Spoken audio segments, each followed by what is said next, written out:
In this video, I'll explain how you remove your pinballs from your pinball machine. Before you do that, you're going to need to remove the glass, which I've already done. You can see the glass is just here.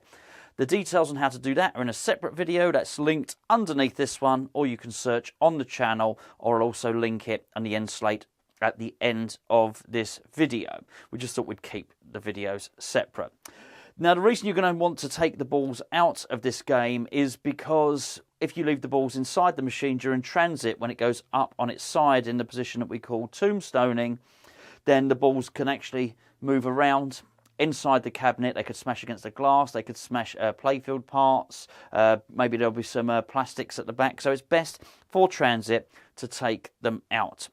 Now, the first thing I'm going to do is I'm going to lift up the playfield. But before I do, it's worth noting that if you really want to, you can actually access the part that I'm going to be using here from inside the cabinet this side. But I'm going to lift it up because it's better for me to show you that way. Most importantly, please ensure that your pinball machine is switched off, both at the power switch here and at the wall. Now I'm going to place my hand underneath here like so. I'm going to pull the playfield up. Do not release it yet. And what I'm going to do is I'm going to pull it towards me until these two parts rest on here. You'll see actually underneath, if you were to feel, there's a little rubber stopper at the end, but we don't need to go that far. This playfield will actually lift all the way towards me and towards the camera if I really want it to, but we don't. This is going to be sufficient for the moment. Now, on this side here, you'll just see there's this coil, what we call a solenoid. On the solenoid, there's a spring, and just underneath it, you'll see there's this piece of metal here. Now, the job of this solenoid here is to push the pinballs up and onto the playfields into what we call the shooter lane at the point when you want to play the game. So what we're going to do is we are going to mimic the action when the machine is switched on to try and eject the balls into our hands here. Now, at the point of doing this, I'm actually going to hold my hand on this side of the pinball machine in the shooter lane so as I can actually catch the ball. And all I'm going to do is just with my finger underneath here is I'm going to push it up, which will release one ball. That's released one pinball just there.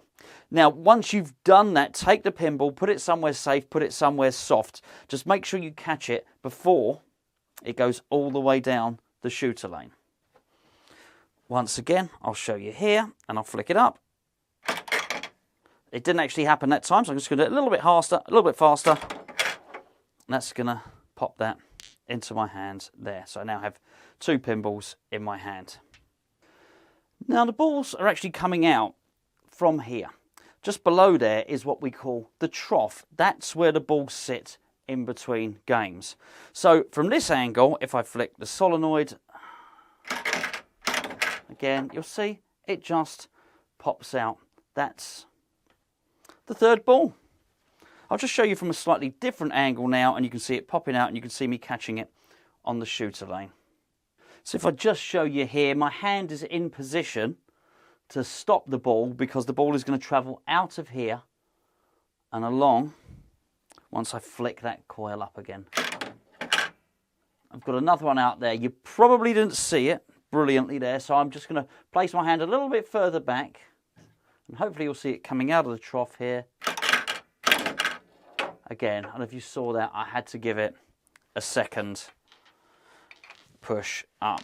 Now, I believe there's one more in there. There is indeed, I can feel that. So just for the last time, I'm just going to flick that up. There it is. And that is the final ball. Now, all of your balls are out of the machine. All that you need to do now is pop that playfield back down, but we'll cover lifting up the playfield up and down in a separate video. But it's very, very important that you take the balls out of the machine before it goes into transit. And what I'd probably do is I'd wrap them up in something soft and put them back in the coin box.